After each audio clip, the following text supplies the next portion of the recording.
Hello and happy Thursday, everybody. It's Josh here with On the Wrong Lead. We got a fun show for you, the return to Keeneland, and also return to Matthew. Mr. Menace, how are you doing? I'm doing well. Thank you so much for having me on. That was a very special introduction. I got to be mentioned in the same breath as the return of Keeneland. So excited for the fall meet and, a month till the Breeders' Cup. So, just a lot of exciting things happening. And I think there's some really fun sequences here in the graded stakes races on Friday and Saturday. Yeah, and luckily with your new podcast, where you cover all the win and your ins. Yeah. I mean, this is just easy for you to just kind of be like, hey, I've already done most of this work, so let me just either that or we make you do your work a little early for whenever you record that podcast. But there is that. Yeah. No, it's it's one of those things where when I come on with you guys, I know that I have to kind of go through it one more time. Really got to step my game up to make sure that I, know what I'm talking about here and can identify those 20-to-1 shots that we're going to talk about today. And, if we want to bring in somebody who definitely does not know what's going on in the state of Kentucky, Mr. Mark Capitan. I'm here for the Delta Downs late pick 3 capping. That's what we're doing tonight, right? We're covering the late pick 3 at Delta. I mean, because what is this Keeneland? I've never heard of this Keeneland place. Where is this? Mark, is there any racing that you hate more than Kentucky racing? No, I really can't think of any place like I would dislike. Why do you dislike it not so just much? Kentucky racing, the entire state, everything that contained with it. I mean, terrible, horrible, atrocious jockey county. Any real jockeys show up, they destroy them. It's a merry-go-round of who beat who last out, of horses that all run versus each other a million times, and they take turns beating one another. Cheap, horrible, terrible racing. It's just. I mean, apparently you can run toe grabs in the state of Kentucky. That's completely legal now. Nobody checks for those things. I mean, it's just terrible. Like, who in CDI? Can we talk about CDI? Wow. Literally the second worst organization in racing. There's one worse.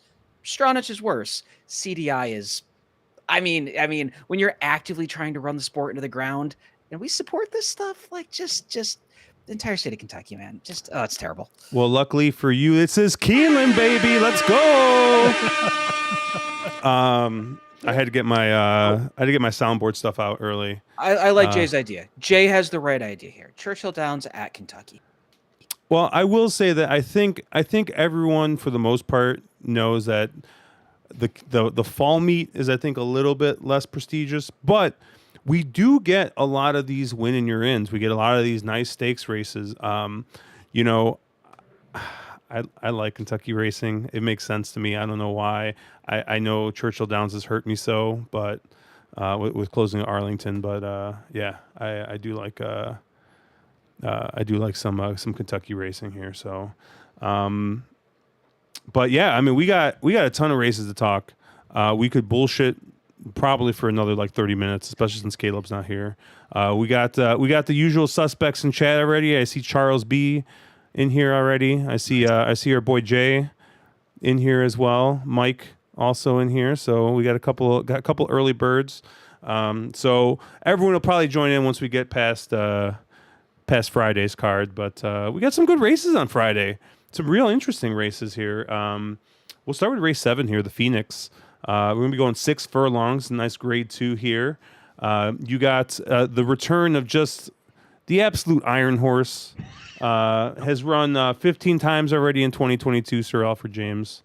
And I think your morning line favorite is going to be the 2 special reserve here for Mike Maker and Tyler Gaffleone. You got Sibelius at 5-2, Necker Island at 7-2, and then everyone kind of gets a little bit longer going from there. Matthew, as our guest, I'll let you get first crack at this race. Where did you land here? Yeah, I landed on the 5 Sibelius. This is a horse I just really liked a lot.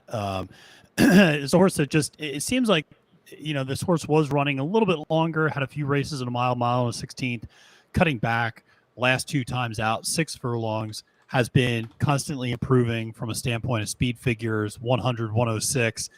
It seems like this horse is just starting to scratch the surface of what it's capable of doing, which is really saying something because we're 14 races into the horse's career, but which is less than Sir Alfred James's run this year. But also has won over this ground at Keeneland before, so I like that. I just think this horse has versatility, doesn't need to be on the lead, but can be very close if he wants to. And so really ended up on Sibelius here at 5-2. I will say that the number 3 horse, Top Gunner, at 10-1, is intriguing to me at the very least. I think this is a horse that I'm willing to kind of throw out the last 2 efforts. And if you look outside of that, this horse turns in really honest efforts. The race that sent it to the bench and the race coming back from the bench were a little off. But otherwise, this horse finishes in the money. At 10-1, I think this is a very useful horse, I think, to include in vertical exotics to use underneath. So that's kind of where I was looking in the first of the many stakes races. Cool. Yeah, I was going to say real quick, Mark, I don't know, was Matthew cutting in and out for you a little bit, or is it just... He was cutting out a little Okay. bit for me, but I'm also having some weird audio and video issues, so I didn't know if it was on my end or on his end. Yeah, so I would just check, Matthew. I don't know if you're hitting like a noise filter or something. All right. Go for it, Mark. You were going to jump in. Sorry about that. Mark? Yeah, I was gonna say I landed on the same exact horse that Matthew did, and we had a quick chat before we got hopped on stream here, about there's a new morning line maker at Keeneland this year, and I was talking about how some of these morning lines make absolutely no sense, and the fact that Sibelius isn't your morning line favorite by quite a bit really baffles me. They made Special Reserve the morning line in here, and I mean I guess that in the last 2 the last race in the slop at Mountaineer was pretty good, but I mean, Sibelius just absolutely towers over this field on speed figures. Jeremiah kind of has finally figured out that, this is not a router. This is a 1-turn 6 furlong horse. This is what he wants to be doing. And I absolutely just love Sibelius. I think he's an ice cold single in this spot. Hoonier comes down to take them out. Both of his last 2, he's won. The horse is won by absolute open lengths. He can stalk just off. He can go to the lead if they need to. I think he can kind of do anything in this spot. And he should be very short in here. And I just think that if this horse goes off at 5-2, I will make an irresponsibly large dump the 401k at this horse kind of wager, because that it would actually be the gift of the century. And I really wonder, with the Breeders' Cup coming back to Keeneland this year, is this a little bit of a tune-up for the Breeders' Cup Sprint? Are they going to try to, if he takes a little bit of a step forward here, is this actually sort of a test run to go for that race? Because honestly, who's your go-to sprinter this year at going 6 furlongs? I don't know who it is. I think it's going to be one of these routers that's cutting back. And oftentimes you see horses like Sibelius who are actually 6 furlong horses. This is what this horse wants to do. And instead of some other horse that, oh geez, it's really a miler, but we're going to try to cut back to 6, or and I think a lot of the real sprint horses have retired in the last couple of years. So I really wonder, is this Jeremiah going, okay, let's make sure the horse really handles the surface, make sure that those Pimlico and Saratoga figures are legitimate, and is this a kind of a trial run for the Breeders' Cup? Yeah, I mean, I agree with you guys 100% on Sibelius. I think that he makes the most sense here of the short prices. I mean, he's been beating some really nice horses. I mean, ran against Baby Yoda and lost against Highly Motivated and Stage Raider, some nice horses, but came back and beat Mexican Wonder Boy, who ran his eyeballs out. Was that at Saratoga or was it at Aqueduct? It was a couple of weeks ago, but just ran a hole in the wind basically on the front end, and then came back and beat Jackson Traveler, who's a nice little horse. So I think the morning line maker might have given a little bit of more credence to Special Reserve being the defending champion of this race. And if you kind of look at Special Reserve's last year, the horse kind of, I guess, cycled into form really late last year. And from a betting standpoint, I think we're still waiting to see that. I mean, did win that last race, but was definitely a race that he should have won. So, and it means that Mountaineer, like how soft of a spot did they have to find for this horse that they shipped to Mountaineer to win that race? So, I'm against Special Reserve. I think he needs one or two. We'll see what happens. Near the end of the year, maybe he gets some a graded stakes win, maybe down at Churchill or at Aqueduct. But I'm against Special Reserve here. I know I memed about it earlier, but Sir Alfred James is actually going to be on my ticket. I have A written on here. It's more of a value play. I think if I were quote unquote playing a true ABC ticket, it would probably be more of a B type for me. But I think on value is going to present some value, might present some win bet value here. And the reason being is I was looking at Thoroughgraph earlier, and every time Sir Alfred James kind of bounces, he comes back and he fires a pretty decent race. And that race, I think, might win here. It fits for sure. So, I think he's going to be one to kind of take a look at, especially kind of, like I said, from a value perspective, maybe using it in exotics underneath. I think that he might help you get a little bit of value out of this race if you are going to, really lean on a horse like Sibelius in the spot. Isn't there a concern with Sir Alfred James that his wins have come at, I realize class doesn't matter, but his wins have come at Charlestown, Delaware, and Parks this year. That's not probably the classiest of company. I really don't know who he's been beating. Isn't it just concerned that when he wins when he should win, when he finds a soft enough spot, and this race is a ton tougher than, anything since his, Churchill Downs? I mean, yeah, for sure. But as we know, class doesn't matter. Okay. Until it matters, of course. But until it matters, and I have a feeling it might matter on Friday. Yeah. But I mean, hey, if class matters in Special Reserve, right? Yeah, I'm also hard fading on Special Reserve. I just don't think that horse. Josh, you said it. I think that horse needs a few races to get acclimated, and it's funny, I've never been on the Sir Alfred James bandwagon. I appreciate what the horse does from a standpoint of just being this iron horse that runs all the time, but I just don't see it happening in this particular spot. I think Necker Island is a perfectly suitable horse to include in vertical exotics. Very similar from the standpoint of Sibelius, kind of has cut back and has clearly liked the distance cut back as well. But I just think a clear cut below. And so I'm with Mark on this one in terms of when I was looking over the racing form, this was one of the stronger opinions I had on the day with regards to Sibelius being a single in this particular race. Yeah, Joe Marcello pointing out that his lines weren't always great at Sam Houston, but can't be any worse than the previous morning line maker at Keeneland. There were some questionable morning lines before, and like I said, like we've talked about this. I mean, ad nauseum. Like, it is difficult to make a morning line. I think.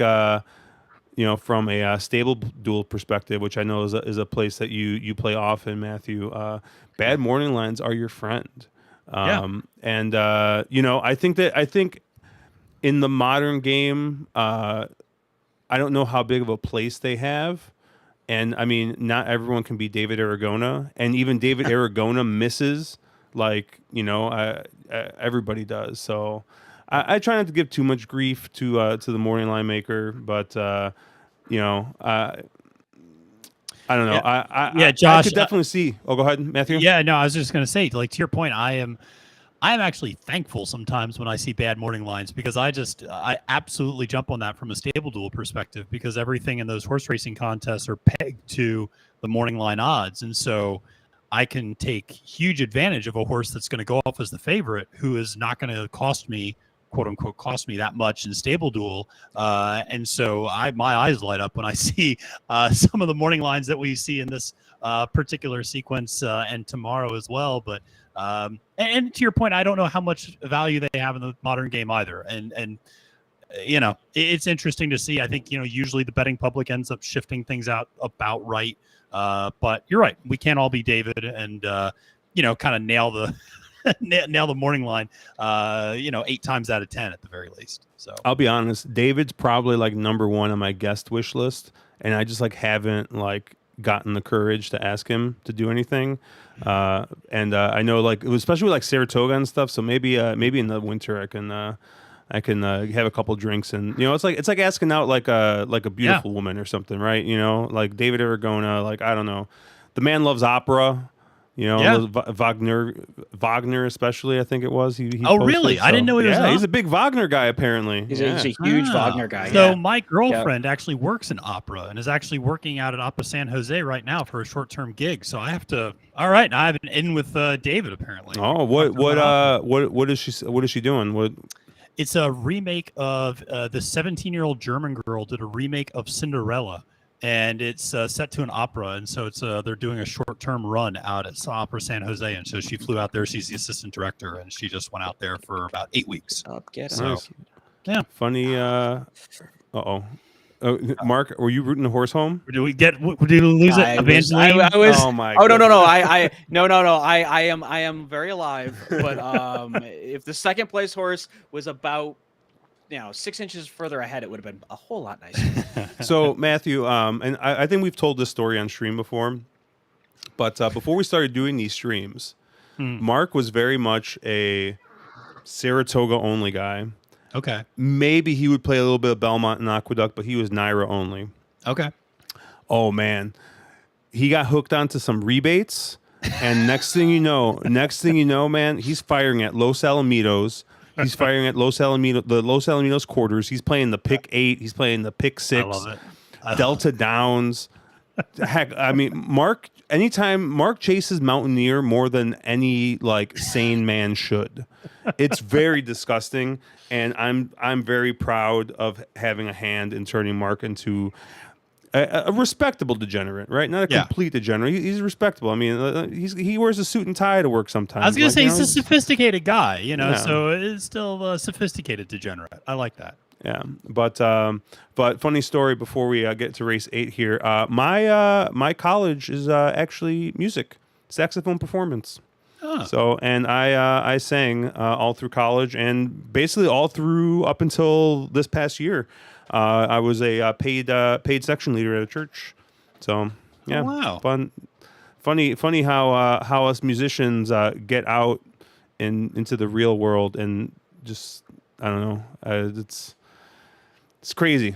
It's not the most profitable profession, and so you end up kind of going in other directions. No, you want to know what's funny? They said the question was, what do you call a successful guitar player?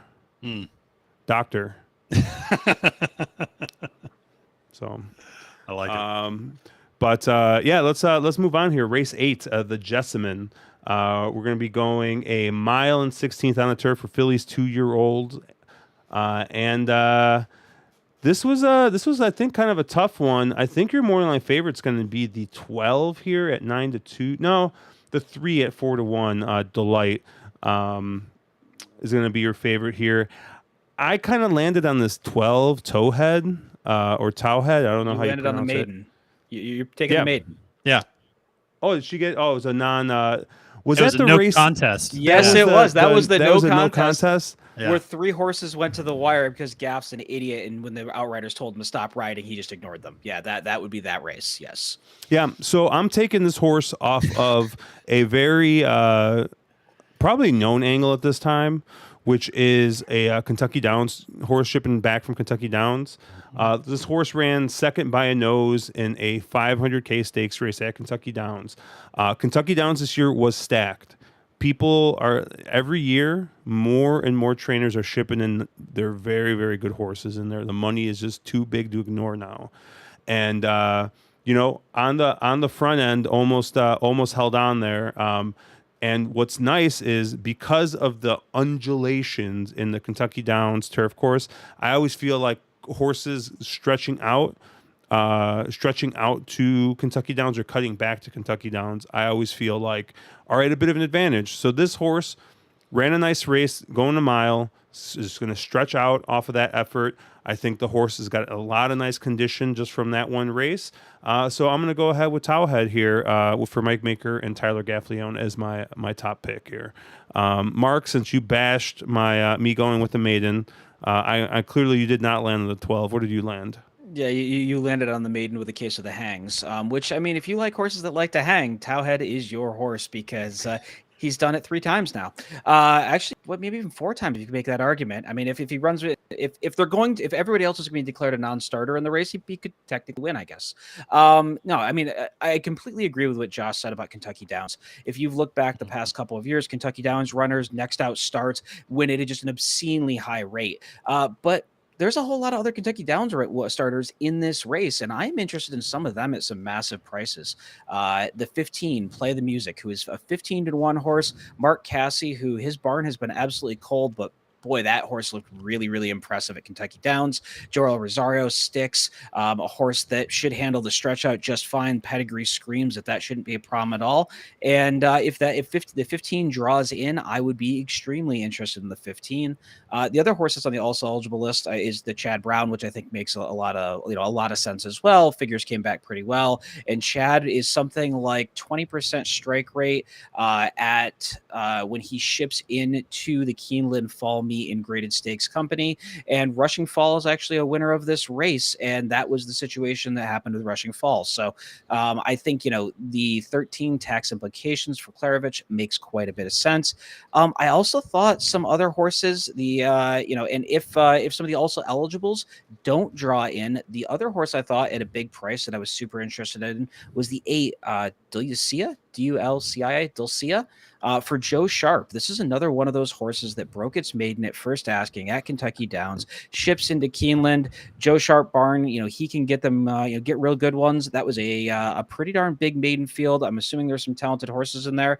And Dulcia looked very, very impressive winning. And, Talamo sticks. So I thought some of those outsiders that are at a little bit bigger prices that are shipping in from Kentucky Downs were some of the ones that I wanted to take stabs at and try to create a price in this race, which I think is much more wide open than you would kind of get at first glance. Yeah, I would agree that it's a very wide open race. I ultimately went, and I think it speaks because I'm going in a completely different direction than the two of you. And so Towhead was a horse that was intriguing to me, but ultimately I think that outside post position I just don't love. And then also the fact that there's going to be a lot of early speed in this race because I think Towhead is going to need to put on the accelerator to try to save ground and cross and clear. I think the 9 Recognize is going to go to the lead. I think the 8 Dulcia is going to go to the lead. So you could have a very hot pace up front. And I think in that regard, you want to look at horses that can close. I actually really like, and you had a question mark on her, Josh, but I really like the 1 Sabalenka at 10-1. This horse can close like a freight train, and it's demonstrated the ability to do that. And so I think this horse, breaking from the inside rail, should get a ground saving trip. Has enough tactical speed to maybe not get all the way back. Will hopefully sit kind of mid-pack to 7th, 8th, 9th place around there, I'm hoping, and then can make a run, but should have plenty to run into. I think 10-1 is a very honest price on the morning line, and if you can get that, that's great. Another horse that I'm intrigued by is, and I saw somebody mention it in the comments, is the 7 Bling. That's a horse that's stretching out from 5.5 furlongs to a mile and a 16th, which typically is not something I love. But you have the American Pharaoh sire, Blonde Bomber as the dam, also was a route runner. And so I just, the pedigree is there that should allow this horse to be able to stretch out. And while it's, stretching out from 5.5 furlongs, it's not a need to lead type of horse.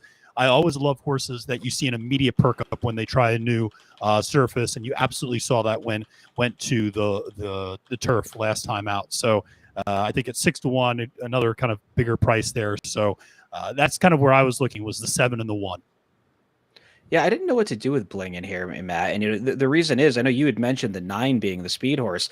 I think the 7 has just as much speed, and so you get into this situation, and obviously coming out of the shorter race, coming out of that 5.5, that turf sprint at Ellis. Yeah. I very much agree with what you said about liking horses that when they change surface or they do something different for the first time, they really show improvement, which Bling seemed to. And I don't know if it was the second start out or if it was getting on the turf. But I do sort of worry about, this horse has passed other horses, so that is, but does this one sort of end up on the lead? I think you're going to have to kind of pay attention to how the surface is playing earlier on in the card. If speed is really good, maybe you get really aggressive around somebody like Bling, because I do think this one's probably talented, and I don't see a lot of reason why this one couldn't stretch out. But again, I was a little confused. It's also a GWAT's Humphreys horse, and our good friend Caleb is a massive fan of them. So he says that GWAT's Humphreys gets probably about 80% of his wins for the year at the Keeneland meets. Like that's like where he points all his horses. Oh, to, really? so, Oh, that's interesting. Okay.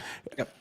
I've seen like it's like one of those things, right? Like you look at it, you notice it. I don't know how true it is, or if like I don't even know, Mark, if you can run the formulator stat on owner. But that's a good question. it's I bet you that's something that you could probably do like on Race Lens or something. But like how valuable it is, like I don't really know, but it is something that kind of pops out from here or there. What about Jay's other horse, the 6 Happy Gal? Did you guys give any credence to this horse as another Kentucky Downs horse? Yeah, this is another one of those ones that I didn't quite know what to do with. Horse that broke its maiden at Del Mar, stretched out, tried to go to Kentucky Downs. Rosario with a nice closing second. Horse, showed a lot of move in deep stretch, so you would assume, though the old adage is that that's the kind of horse that should stretch out just fine. You're getting Doug O'Neill, who could be running this one at Santa Anita, but is deciding to keep this one at Keeneland, which I think probably is a good sign. But I didn't quite know what to do with this one. I would imagine you have to like that Rosario stays up. Definitely a player in a in a pretty wide open race, but I wouldn't want to get too short of a price. And I guess that's was my concern, is that horse takes a lot of money and ends up at 5-1 or something, where I'm just much less interested. I would rather go price fishing than to take that 6 at a shorter price. Yeah, I would agree. I think that I also was, run happies on turf going long is not exactly an angle I like to play too often. So that was, just from a pedigree standpoint, I'm maybe a little less confident in terms of stretching out than that space. But I similar to Mark, I just didn't really know what to do with it. It was definitely a horse that caught my eye, definitely a horse I took a second look at, but ultimately just didn't feel like either like a great value pick or a logical up top pick to me. So kind of ended up somewhere in the middle. Our friend Sheldon, chasing the angle that we were just talking about, Kentucky Downs. There's another Kentucky Downs runner, this 11 horse, 30-1, Flavian Pratt riding for Chris Block. Any thoughts here? I think this is another one of those absolutely horrible morning line horses. Matt had mentioned Sabalenka, the one. This horse actually beat Sabalenka when they ran versus each other first time out, then comes out of that mutual and won at first asking, and then comes out of that towhead race. So, it's a horse that I was sorry, the last towhead race at Kentucky Downs over the yielding turf. So this is a horse that Flavian Pratt seems to think this one's good enough to take a spin on, and we know he's just about as good on turf as anybody. That's the kind of price that I don't see you getting it. I think this horse goes off at maybe 12-1, that sort of a range. But yeah, I'm extremely interested in this 11, who has every right to improve. The pedigree's there, both top and bottom on this one. Kitten Stroyask and Dre on the bottom end. Definitely turf bred. Very interesting horse from smaller time trainer. A smaller size stable, but a very potent stable in Chris Block, who does win at a very high percentage. Mark said it all. I totally agree with that assessment of the 11. Very intriguing horse that I would is not going to go off anywhere near 30-1, but it's going to still go off at a price and will be helpful in a if you're spreading in this race, which I think if there's anything to take out of what the three of us said is that there's not a clear answer in this race, and so spread away, and this definitely a horse I'd include. Yeah, and I would able to say if you're a tournament player, that 11 is the kind of tournament horse that you build around, either a stable duel, or if you're somebody who maybe is trying to get into BCBC and you're looking at horse tourneys, horse players, some of those types of tournaments. Huge price, you're going to get value, and those are the types of connections that wouldn't shock you at a big price. So. Yeah, the one long shot that we didn't really talk about that I'm interested in is this 5 blind spot. for Safi Joseph Jr. and Edgar Zayas. And on speed figures, this horse I think is going to need to improve a lot. On Brisnet, this horse looks maybe about 10 points too slow. Mark, I'm guessing on Bayer, this horses probably need to improve quite a bit to kind of be in there. But what I do like is this horse started off on dirt, went to the synthetic, and his run style kind of changed a little bit, or her run style, excuse me, changed a little bit. Had been on the engine the first two starts, goes a little bit longer, and starts coming from that pressing run style, length and a half, 2 lengths off, and wins nicely on the synthetic. And like in my mind, synthetic does translate a bit to turf. So I'm thinking that this is going to be a horse that's going to be forward, but isn't going to have to close from the clouds, but isn't going to get, if the pace does get really, really messy, I think this is one of those horses that might get first run on the speed in the front end. And one thing I have noticed this year, as opposed to other years, is that Safi's game is starting to travel. Not so much in New York still. I don't know. It's still spotty in New York. He's got a couple of nice New York bred horses, obviously that tend to do well. But like stakes racing, it's still not. But Kentucky Downs, he had a really, really nice meet. So I'm thinking he's bringing live horses up here. So 15-1. I think this horse does need to improve, but I think this horse could improve. So I like the blind spot here. It is going to be on my tickets. Like I said, I have A written down, but that's more like, hey, I feel like the value I'm going to get on this horse is worth putting this horse on my tickets. Not necessarily, hey, it's the most likely winner. So I really like this 5 blind spot here. Yeah, I think that 5 was, again, another one of those the right price type of horses. And this might be, I don't know if this is a Safi hat tip or not, but if you watched his winners at Kentucky Downs, his horses that were doing well had their last start on synth. So it seems like he uses a synthetic or an artificial last start as a tune-up race to run them on turf. Honestly, this horse isn't that too slow on on Bayer Figs, and does have a pedigree that says should handle the turf. And actually, I was just looking at a note. What it was, cross traffic is 11% when his progeny go long on the turf, and this horse has 3 siblings that are all turf winners. So this is one that the pedigree says that, yeah, turf might be just fine. So again, that's another horse at a price that I think makes a ton of sense. This horse looks a lot like, I think Safi had some crazy percentage at Kentucky Downs, and they all look like that last prep on synthetic before they threw them on turf, and then they all freaked. Cool. Anything else you guys want to talk about in that race? I feel like we hit almost every single horse. It speaks to how wide open that race is. Hey, it's better than us spending 30 minutes on a 6-horse field or 5-horse field like we tend to do. Yeah. Mark, what are you drinking over there? I'm drinking a little scotch. Let me reach over here and grab it. A little bit of Abalure. They had a special on the Abalure double cask, and it's one of my faves. So scotch. Nice. Matthew, you're drinking some unknown tequila from Tequila. Yeah. From my last trip outside of the United States before the pandemic. Went to Tequila, Mexico for a week in Guadalajara and picked up a bottle of this tequila and have been saving it for occasions such as this one. And so enjoying it this evening. And our friend PDT here asking if our guest host is a fellow Virginian. I am not a native Virginian, but I do live in Northern Virginia now and in Fairfax County, and so I am in Northern Virginia.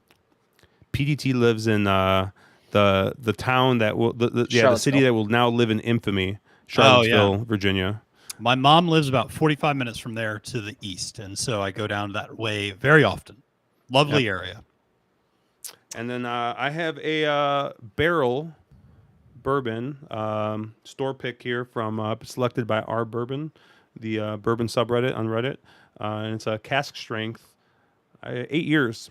So it's really nice. It's really good. It was also really expensive, but I think everything is nowadays. So I guess I can't complain. But feature race on Friday, the Alcibiades. We're going to be going a 1.16 for fillies, 2-year-olds. You got the return of Wonder Wheel here. You got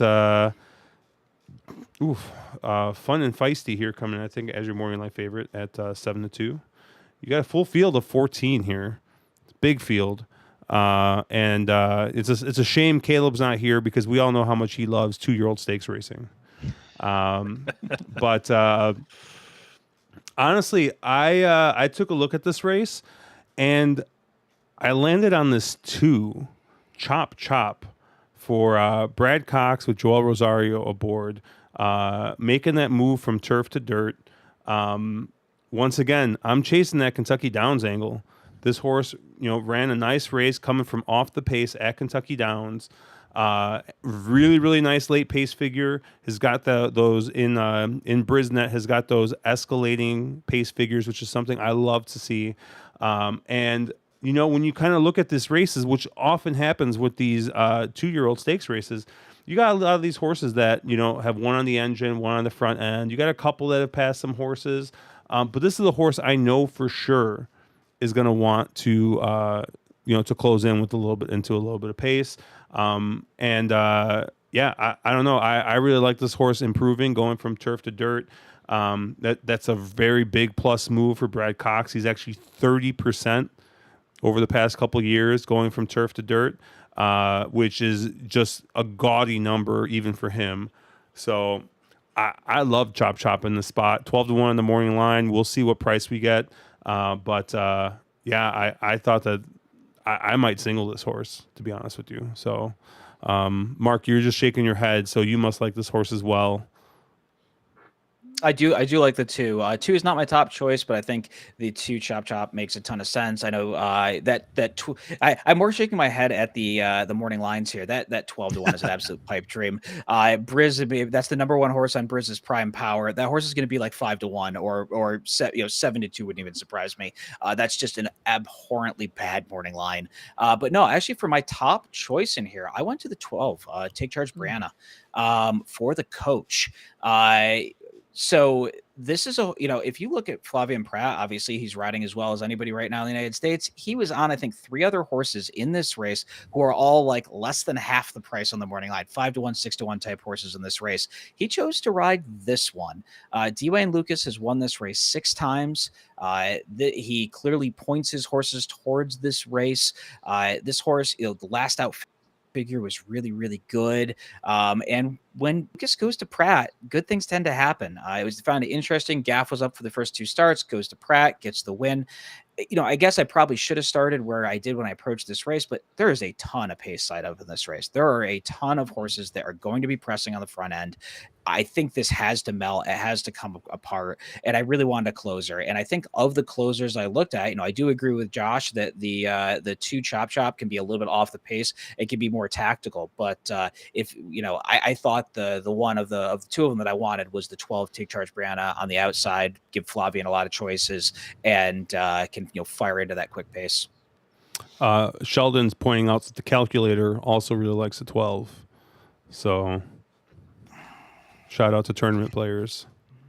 Yeah, and I'll just say the 12, if you take a look, I mean, obviously ran against Kaling first time out, but that second start lost to Chocolate Gelato, who, of course, just won last week, a Breeders' Cup win and you're in, so has been keeping very good company in those maiden special weights and just breaking maiden last time out. So totally makes sense. I think that, again, 15-1, I'd be shocked if you get that. The fact that Flavien stays aboard or jumps onto this horse, I should say, really says a lot. And so... I guess stays on. He stays on from the last time out. Yeah. But yeah, you mentioned, Tyler was on the first 2 times. And so, I also really like the 2 here as well. This was a horse that, I'll be honest, like when I was going through, the first time through, I made a little note. I was like, no, come back to this horse. And then like the second time through, I was like, I think I really like this horse. And then the third time through, I was like, I think this horse is going to win. So like every time I looked at this horse, I just kept getting more and more enamored with it. Josh, you said as much as I think anybody can say. I mean, in terms of the Cox percentages from turf to dirt, I mean, just incredible. Insane numbers there. And the Kentucky Downs angle has, 2 for 2. It has shown the ability to have speed. It doesn't need to be on the lead, but can sit off a little bit and they can make a run late. So I definitely like that about it. Mark, I agree with you. There's a lot of pace, and this is one of the reasons I like the 4 Raging Sea, the Chad Brown horse, at 6-1. But I am worried that this horse could get sucked up into speed. And if this horse can replicate the trip it had last time, where it sat like stalking more so than on the lead, that would be fantastic. But I have a feeling this horse is going to be very forwardly placed and could get sucked up into a speed duel. But again, I think the 4 Raging Sea, it makes some sense there, and showed a lot of talent, obviously, in debut. So that's another horse I like a lot. I like the pedigree, but just one of those things where, and also that's an interesting musical chairs with the jockeys, because you have Flavian getting off that one to go to take charge Brianna, and then you have Chad bringing Jose on.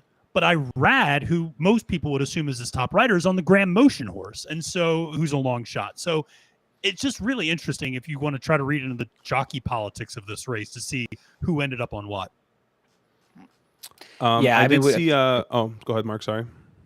No, I was just saying, when you start talking the musical jockeys angle, I think that made me really not want to use Raging Sea at all, because Flavian gets off, goes to somebody else, and Jose, who's arguably Chad's 4th tier rider right now, he's going to run Irad, Rosario, or Flavian over Jose at this point. And it makes me think like he's putting his 4th tier jock up on here. I mean, everybody else had commitments with somebody else, and this is where you're ending up. I just really wonder.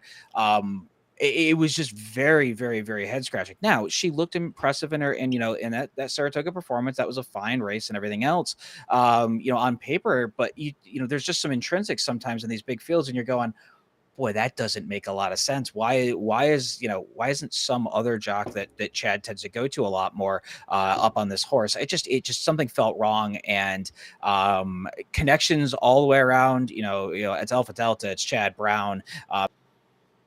Jose is a great jock. I liked about Jose. Just something fell up there. Yeah. I did see. I would say. Sorry, Josh. I was just saying, Mike in chat does say there may be something up that Irad and Jose both have the same agent now, which I did forget because we're after Saratoga. There could be a situation where that's a little bit of an agent thing. But thanks for pointing that out. I'd totally forgotten about that. PDT said Caleb isn't here, so he's taking the Cassie. He's taking the Wonder Wheel. Any guys, any interest in this horse after that losing as a favorite last time out? I had this horse underneath, but I think I don't know. There wasn't enough there to make me want to use this horse up top. I think second back from the layoff obviously is a possibility, but I'll be honest, like the Cassie thing is something I also like. Yeah, I know Caleb's not here, but I'm not a big fan of betting Mark Cassie either. So that was one I just kind of stayed away from. Yeah, I mean, I think the Wonder Wheel makes some sense. It's probably a B-type horse. Pedigree does say that this one should really want to stretch out, that those last 3 races are probably not the intended distance, but it makes me a little bit head-scratchy that he didn't try to stretch this one out before now. So, I Wonder Wheel makes some sense, but I don't know. There were quote unquote prices, if we're assuming morning lines are correct, in this race that I was more interested in. I can't wait till Chop Chop's like 9-2, second choice. I also have to tell you kind of a funny story. So I think I might have mentioned this to the two of you on a live stream before, or I don't know. I've mentioned it on other live streams. My dad used to be in professional wrestling, and I used to be in pro wrestling as a ring announcer back when I was a kid.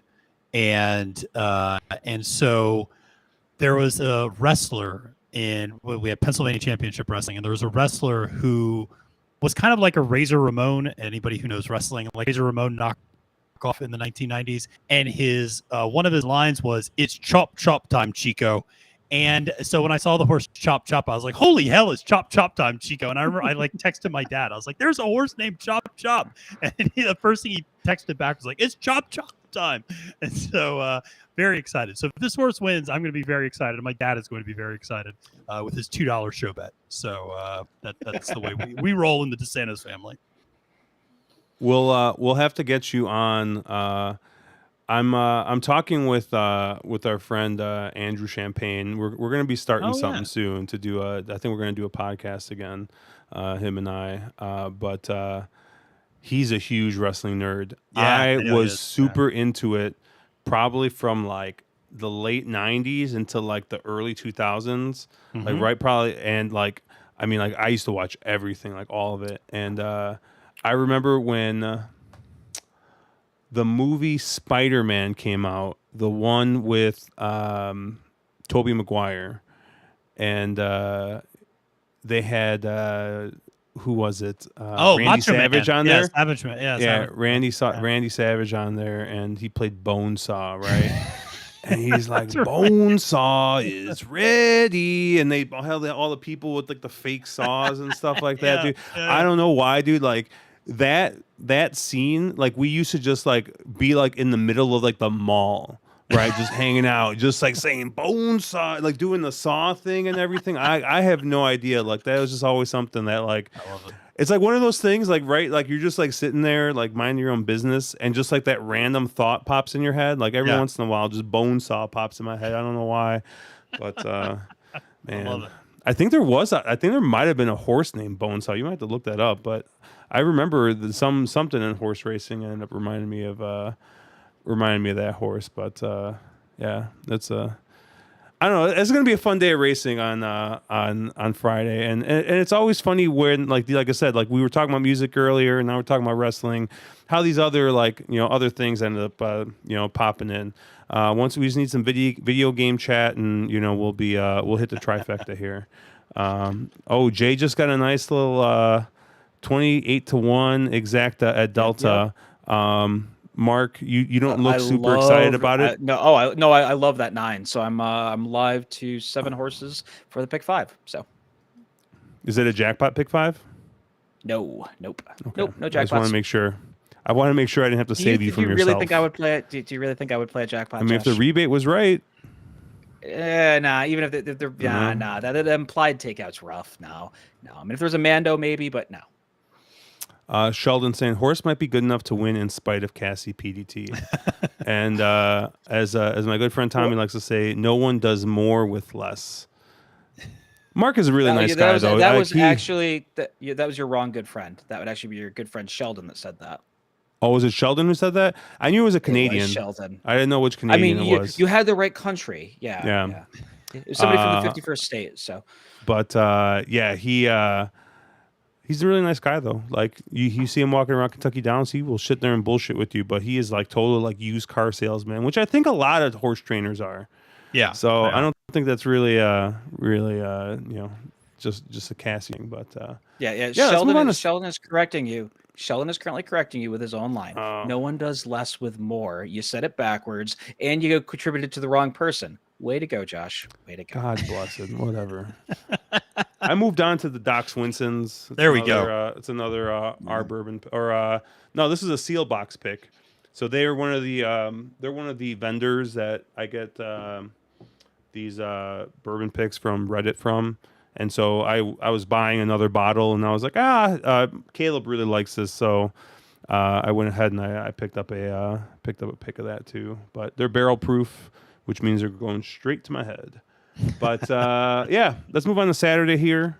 This should be a quick race to talk about, which is the Woodford, the Grade 2, 5.5 furlongs. Your morning line favorite is the 4 Golden Pal.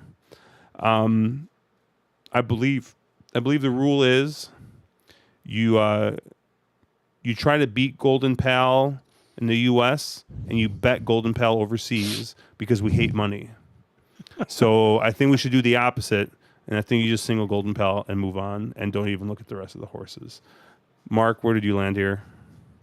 If I was smart, that's what I would do. But I am not a smart man, and I have to continue to try to beat Golden Pal in the United States because that's how I roll. I know. I think Golden Pal's last out in the Troy was a very unimpressive race visually.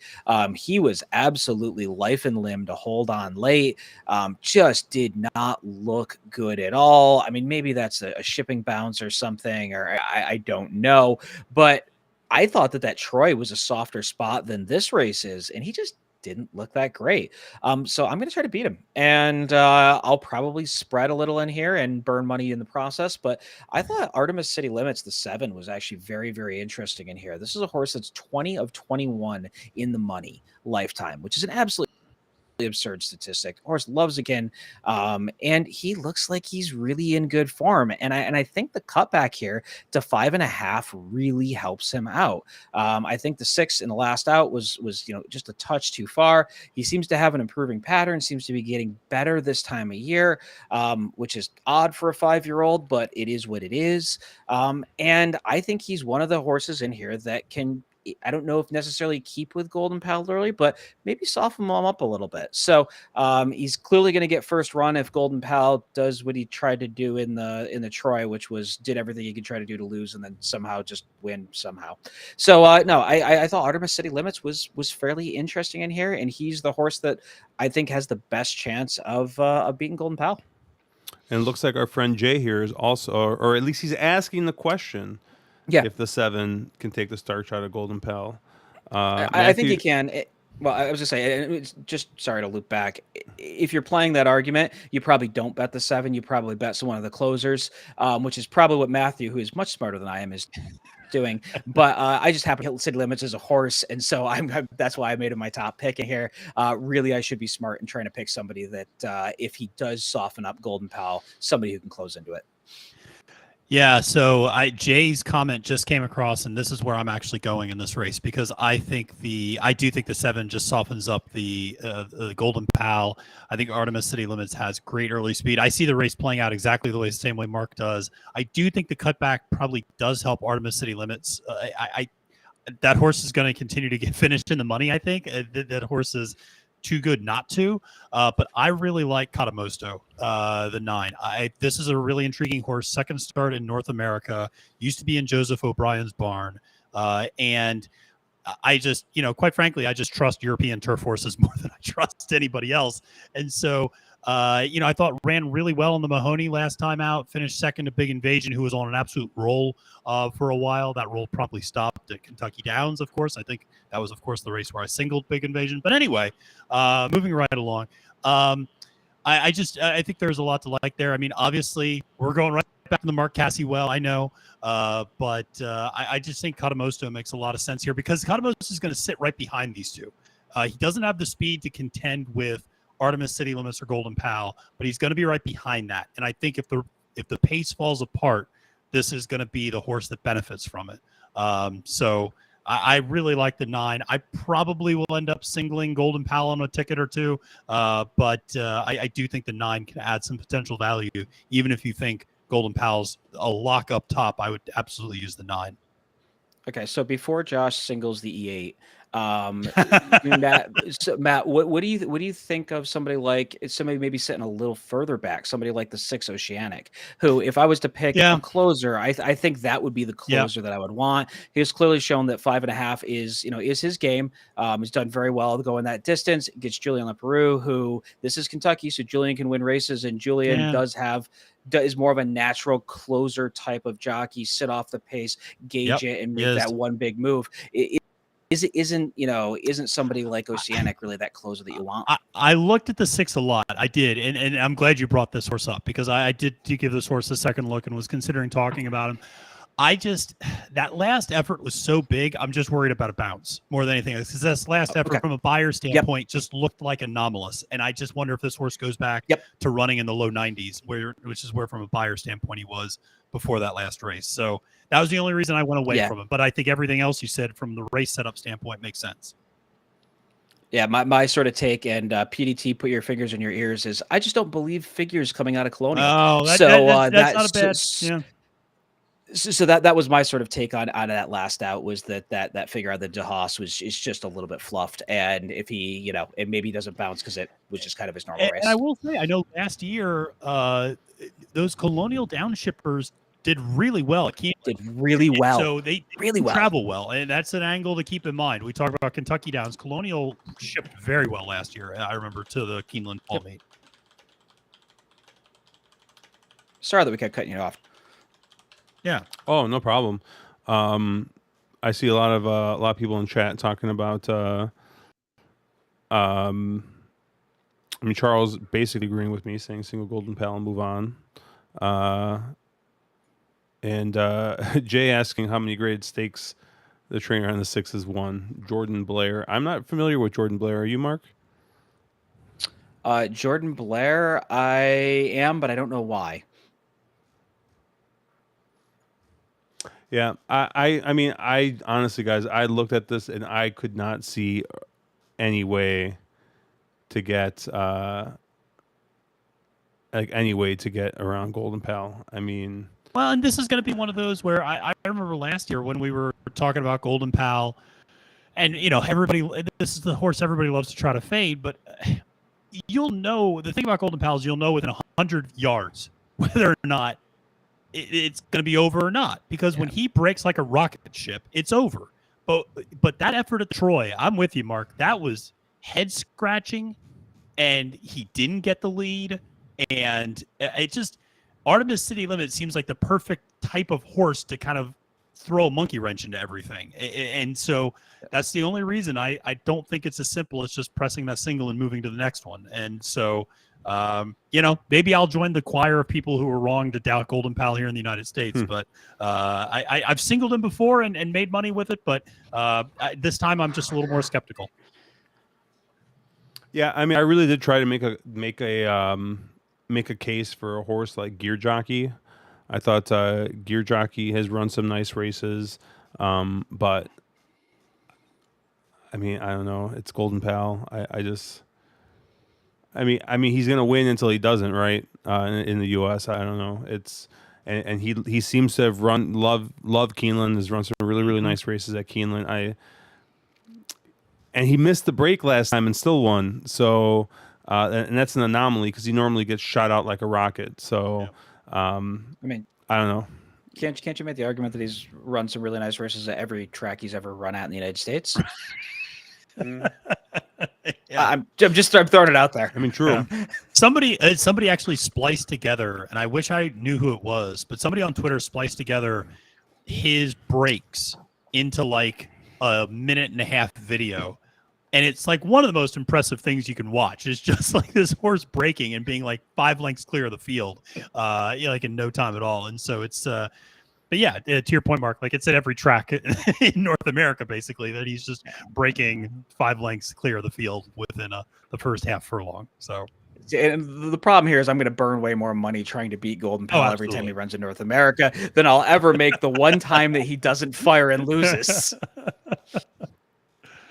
All right, let's keep on moving here. The TCA Grade 2 here, and the Thoroughbred Club of America, Grade 2, going to be going 6 furlongs here for fillies and mares, 3-year-olds and up.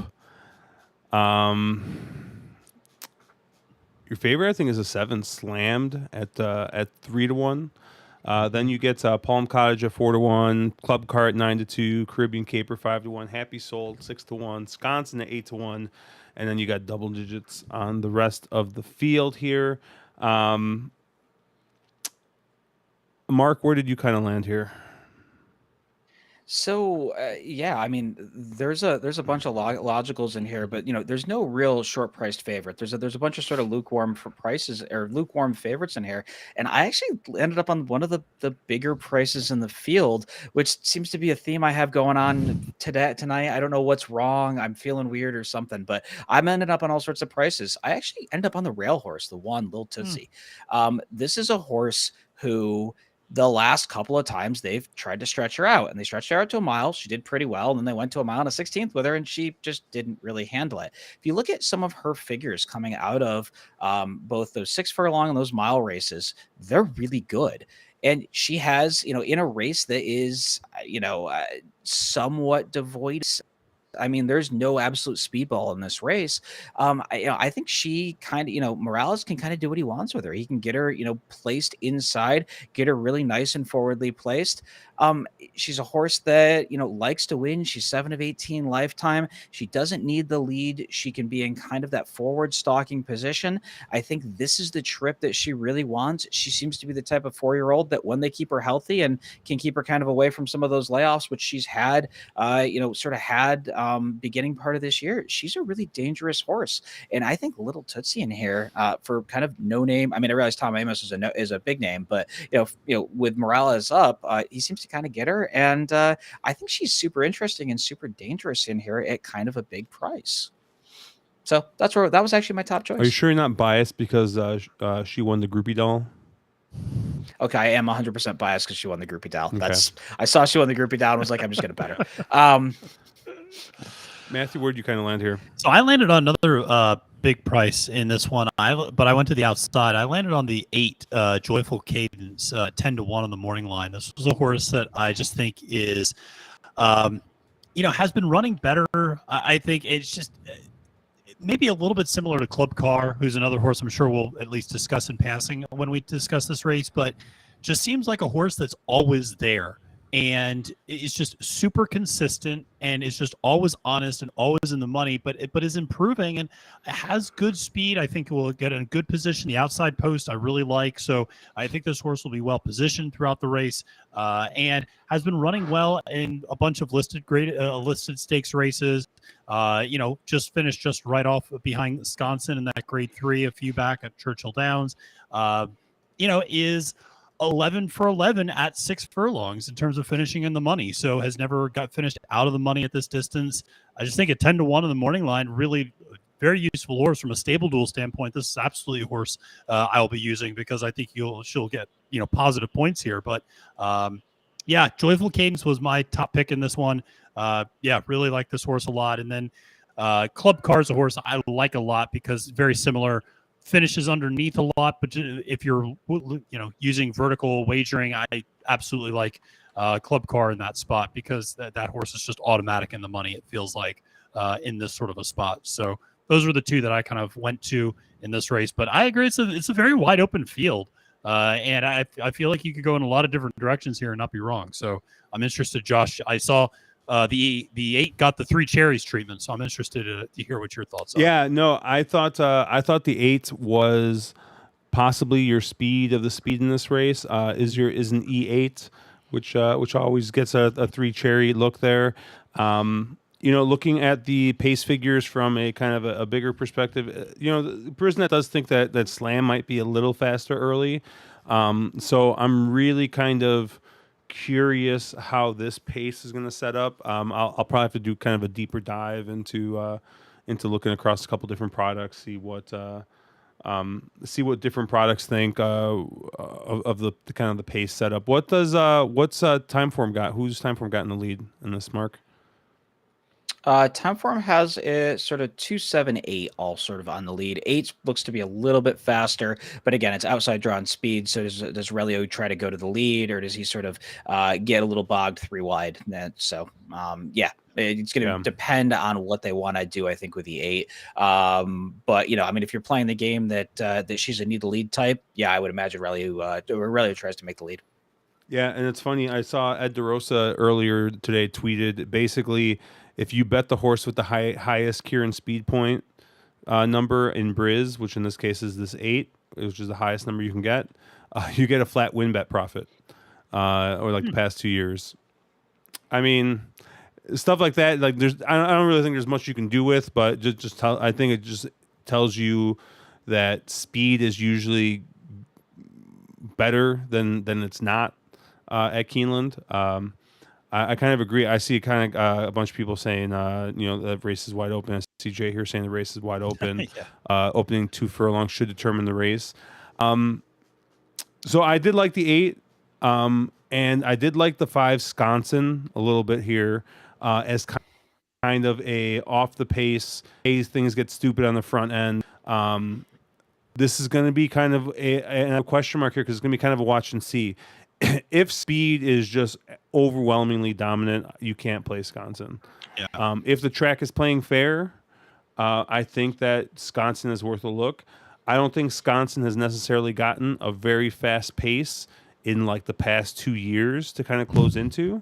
So, if she gets a fast pace, I think she's good enough to win in this spot, and she's 8-1. I think that's a very fair price.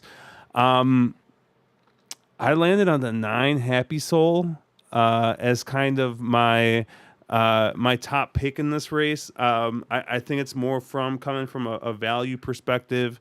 The horse, very, very highly touted as a 2-year-old, just came out firing. Ran off 3 nice wins in a row, 2 at Belmont, 1 at Oak Lawn. Ran in the Ashland. They tried stretching her out, and it just didn't work. They cut her back into Miss Preakness, ran a little bit better, ran into Lady Scarlet. Victory Ride, Hot Peppers won that on the front end, and I think never really had much of a shot in that race. And then that last race at Music City, 15-1. They're running at Kentucky Downs, and once again, we're just talking about this again. This Kentucky Downs angle, horse shipping back, cutting back a little bit, coming from Kentucky Downs. I think, like I said, these horses that go to Kentucky Downs, they get a lot of fitness. They get just really just like tuned up, and I like Happy Soul, not necessarily as a need to lead type. I think if those 3 horses do go to the front end, like Mark had kind of shown, I think Happy Soul sits in that second flight, and I think Happy Soul has got a legitimate shot in this place, especially at 9-1 or 6-1. Maybe we don't get that price. I don't know. Briz really liked that turf race last out. I don't know how the other products have looked at it yet.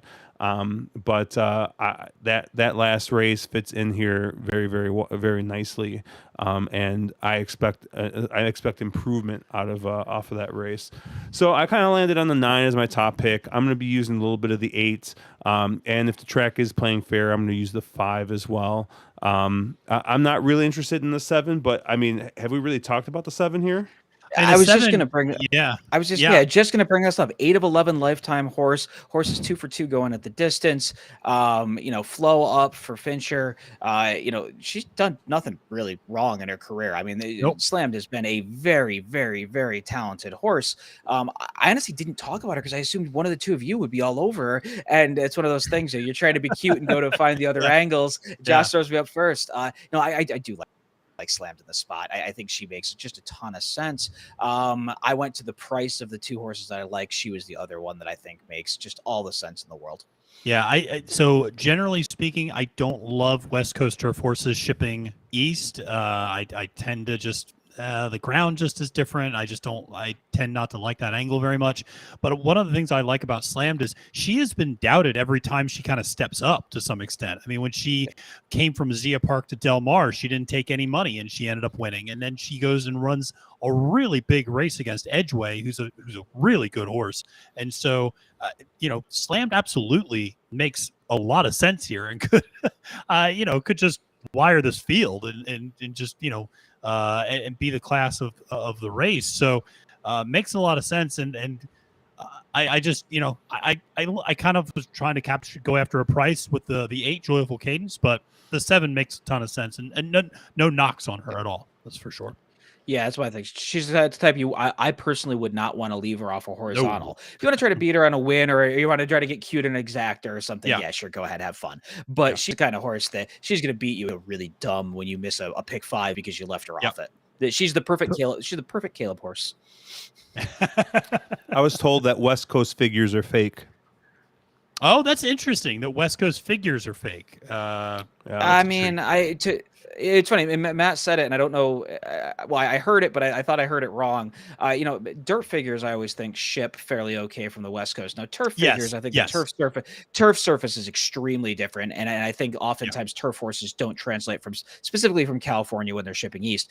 I think dirt figures they do for the most part. Sometimes I yeah. do think some of the certain surfaces and certain distances specifically are a little juicy, but Yeah. no, I don't. I think Slam fits here, and I would have no qualms betting her. Yeah, agreed. Anything else you want to talk about in that race? Mark intently watches Delta Downs. All right, race 8, the First Lady, going a mile on the turf for fillies and mares, 3-year-old and up. 5-2 favorite is technical analysis, or 6-5 favorite is Regal Glory. 5-2 technical analysis in Italian at 3-1, and then you got Princess Grace at 6-1, and then you got Vigilante's Way and Market Rumor in there just to take up some space in the stalls. Matthew, where did you kind of land in this race? Yeah, this is one where I ended up going kind of chalky. I mean, Regal Glory was my top choice at 6-5. I really like Regal Glory a lot. This horse,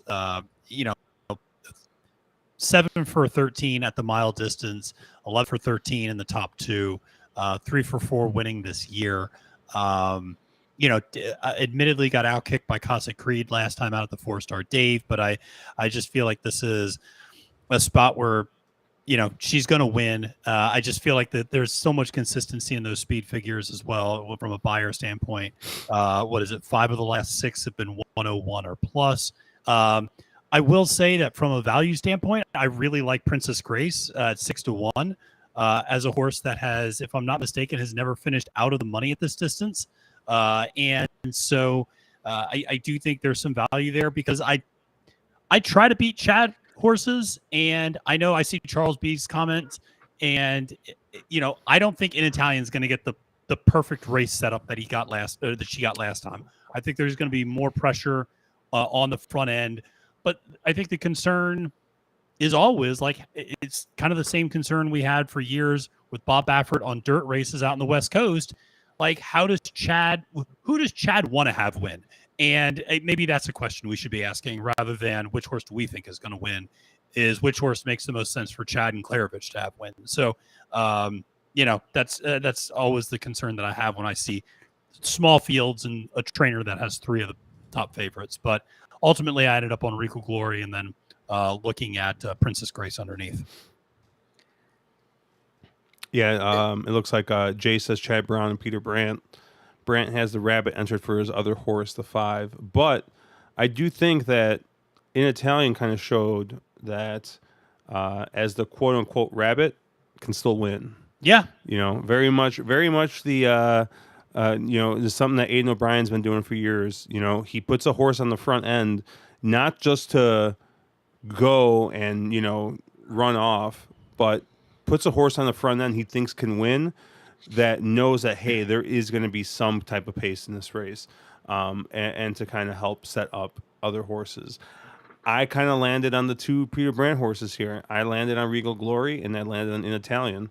And I really think that's all you need here. I've never been a fan of technical analysis. I know the horse is 1-1-0 in 2 starts at this distance. The horse, is 6 of 11 winning.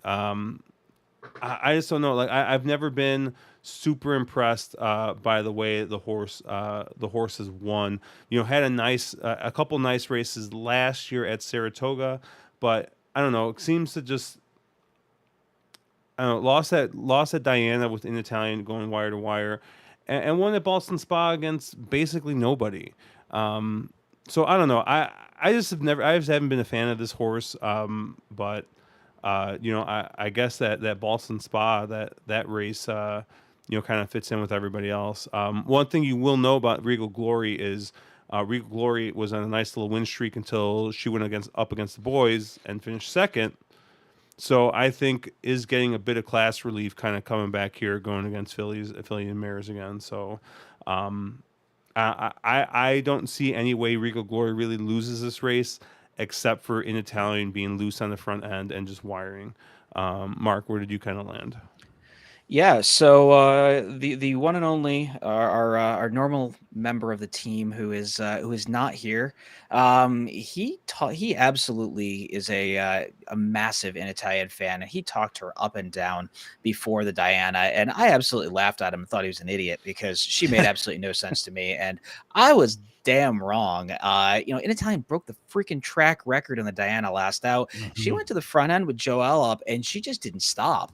And quite honestly, I don't know what's any different this time. And unless this track is the turf is very unfavorable to speed, I why doesn't she do it again on the cutback? She's gonna go to the front end.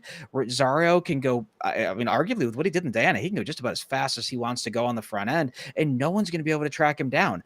I think you just single an Italian here and you move on. I think she is that kind of talented, and they have finally figured this filly out. Sort of middle to late part of her 4-year-old season. That Diana was freakish. I was there that day, and my jaw was on the floor because you're not supposed to be able to do what she did at Saratoga. And honestly, the day she did it, the track was not speed favoring on the turf. It was actually a very fair track. A number of closers had won on the inner, and she just wired everybody. It was just absolutely insane. So I think I think it Italian's the horse to beat here, unless this turf surface is playing very, very differently, or playing very unfavorable to speed, and I'll be single to her and everything.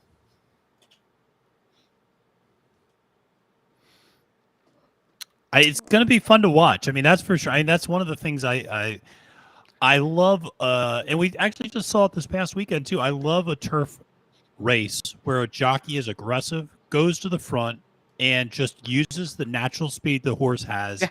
to their Yep. advantage. And we saw it this past weekend in the Miss Rio with Pleasant Passage, that was a race where there was no, looking at the PPs, there was no speed. And I forget who jockeyed Pleasant Passage. It was the Shug McGahee horse, but whoever it was went out straight out to the lead and just controlled the pace and was like, if nobody else is going to take this, I'm going to take this, and we're just going to go, and I'm going to hold everybody off because I got plenty left. And so, I have a lot of respect for the horses that do that in Italian. I was with you. I thought that was silly that people liked in Italian that day, and I watched that race with similarly my jaw on the floor. I could not believe it when Imbrial announced that it was the new track record, and that was just amazing to watch. She broke the track record and did it easily, and didn't look like she was ass. Like, he was not working her. She just kind of in hand, just kind of rode her, just was on along for the ride, and she blows the track record apart. That track was not playing, crazy dry. It was not playing crazy speed favoring, and she just destroyed everyone. So, I have a hard time. Obviously, she's been given a little freshening. I have a hard time betting against her, and I would imagine they're going to put her. This is probably a prep for your. I don't know if they'll go filly and mare turf with her, or if they'll go filly and mare the turf mile. But they have some options, and she's clearly very talented. And we'll know more come Saturday. I have a question for you. So Regal Glory probably goes off as the favorite, but I'm interested. Do you think Italian goes off as the second favorite? I know it's very close between her and Technical Analysis on the morning line. Yeah, I don't know. It's probably going to matter how the track's playing, quite honestly. Again, if speed turns out to be really good on the turf, I could see an argument that in Italian goes off your favorite. I understand why you're thinking Regal Glory, just on she's got all that back class. I actually think of the three, of Technical Analysis in Italian and Regal Glory, that Regal Glory is probably the least talented. And I do sort of take the Josh take in this race, which is that I don't think Chad, when he does this, where he's putting multiples in one race, is really saying, oh, it's this horse's turn this day. I think it's just whoever shows up, they all run their race, and whoever brings their A game is the one that wins. I just, I could see it going anyway. I don't think that they will be. I think you're probably right. Regal Glory probably ends up your favorite. I think Technical Analysis and Italian are probably very close second choices. Okay. Anything else in this race? Did you cash your pick 5? I did. Nice work. Yeah. Fantastic. Poor people event in Louisiana. Race we're on race 9, right? The Breeders' Futurity, mile and 16th for 2-year-olds. once again, our man Caleb is missing out on another 2-year-old stakes race here. You got a full field here of 14. I believe you have 2 AEs. I really like one of the AEs. I really like do this too. the other Baffert, this 15 Oh horse. yeah. Oh man. Mm-hmm. I think this horse gets in. I will be like Phil Hellmuth trying to push my my chips in the middle of the table as fast as I possibly can. Yeah. So I mean, first time out at Del Mar, ended up going off as a favorite, lost by a length and a half, and came back that next race, stretching out, and just absolutely embarrassed the field of maidens out west.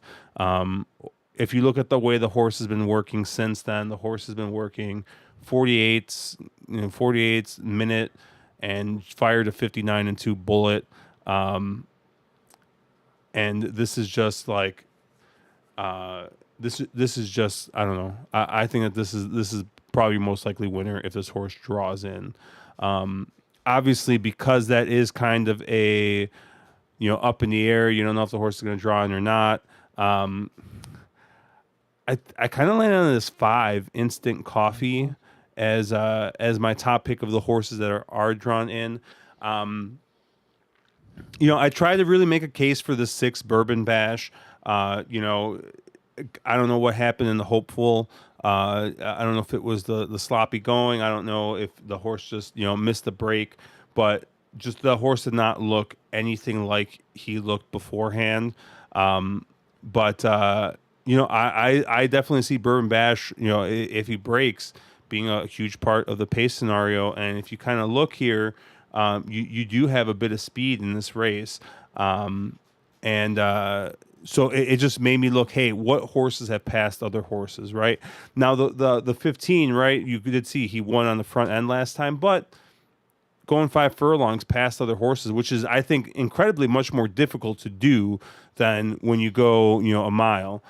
So I think the 15 will be fine. I think the 15, it's a Baffert. Let me guess, he's probably going to have that grinding run style for some reason on the front end, where even if he gets the lead, he just puts everybody away and just keeps grinding and wins. I don't know. I've seen it happen a million times before. But hey, the Baffert doesn't draw in. I don't really see any kind of staying speed. I see a lot of cheap speed. I think the 5 Instant Coffee makes sense to pick up the pieces, kind of, if this thing kind of falls apart a little bit. I didn't mark it, but I mean, if this is just playing incredibly to speed, like it's just an absolute 100% just racetrack out there. It's a carousel. No one's passing anybody.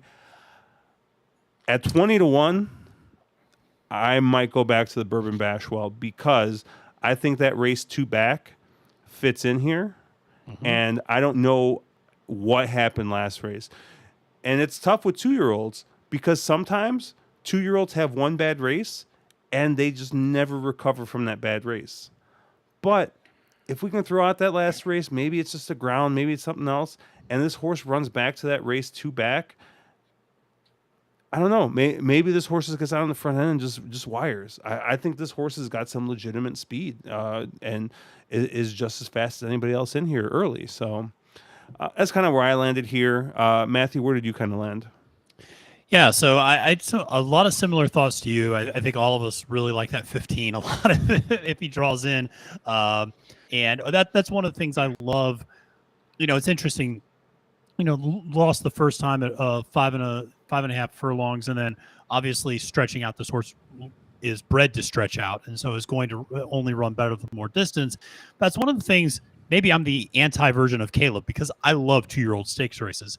But I love just 2-year-old races in general, because in those and earlier in the season when you saw these 2-year-olds first running these 5.5, 6 furlong races, one of the things I really pay attention to is pedigree, and not so much pedigree in terms of class, but pedigree in terms of where are my sprinters, where are my natural sprinters versus where are my horses that are bred to eat up a mile and an eighth, a mile and a quarter, who may look like $1 million and may have been cost $1 million, but are not really set up to win a 5.5 furlong sprint and are really more set up for these types of races later on in the year. So, seeing that 15 only getting better as the more distance that he gobbles up makes a lot of sense. I like the 5 that you talked about. I'm not going to add anything else to what you said. Was not my top pick, but very much so a horse I liked. I actually went right next door to the 4. Or I'm sorry, no, I didn't go to the 4. I went to the 2. I apologize. I went to Loggins, the Brad Cox horse. This was a horse that had a big debut, ran a 90 Beyer speed figure.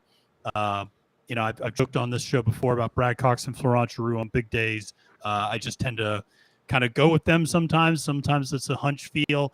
This horse should absolutely love the added distance as the Goat Sapper background. The horse was, you look at the class in terms of, costing almost $500,000 at the sales. And so going from the 6.5 to a mile and a 16th, it's not, I don't think it'll be an issue at all. Horse has great early speed, but sat a little bit in his debut. So could potentially sit as well. We'll see what Florent wants to do there. So I did like the 2. The other horse I'll mention is the 10, Lost Ark. This is the Todd Pletcher horse, jockeyed by Flavien Prat at 6-1 on the morning line. And this is a horse I really like a lot. This horse has won his 2 races by a combined 13 lengths, and one broke its maiden going 5.5 furlongs and stretched out to a mile, and won a listed stakes race going, by 7.5 lengths, and beat Major Dude, who we just saw last weekend win a Breeders' Cup win in your end race, admittedly on the turf, but beat a very good horse in that race. So I think the 10 also makes some sense in addition to the 2. But those were the 2 that I was looking at in terms of Lost Ark and Loggins. Are you afraid by any chance that you might be in the danger zone? I made that exact same joke on my podcast, and so I am indeed headed to the danger zone with Loggins and Florent Giroux. Oh, terrible, terrible joke. So Josh had mentioned this 6 Bourbon Bash, and if you were to watch the hopeful, Bourbon Bash didn't break. He got steadied horribly at the break, and then just decided he wasn't going to do any running. He is the definition of a desperate need to lead type. And when I see desperate need to lead types, and I see about 4 of them in this race, I want a horse from off the pace, and it landed in the same horse that Josh did from off the pace, and that's the 5 Instant Coffee. If you look at the stats for when Saez is up on Brad Cox horses, I realize Brad Cox has gaudy stats to begin with. They're even more gaudy when Saez is up. They're absolutely disgustingly gaudy. So I think the Instant Coffee, Dylan Davis, if you watch that race first time out at Saratoga, Dylan gets quite a few decent Cox mounts in New York. And that horse was really impressive, did everything right, was very workmanlike, ground a field down, and the figure came back pretty solid in that race. So I think the added distance probably helps this one. Both Doros stretch out quite fine. And, I really like Instant Coffee if I can get anywhere near that 5-1 morning line. I do think there's quite a bit of pace, and I think that this is more than likely a race that sort of does come apart somewhat at the seams.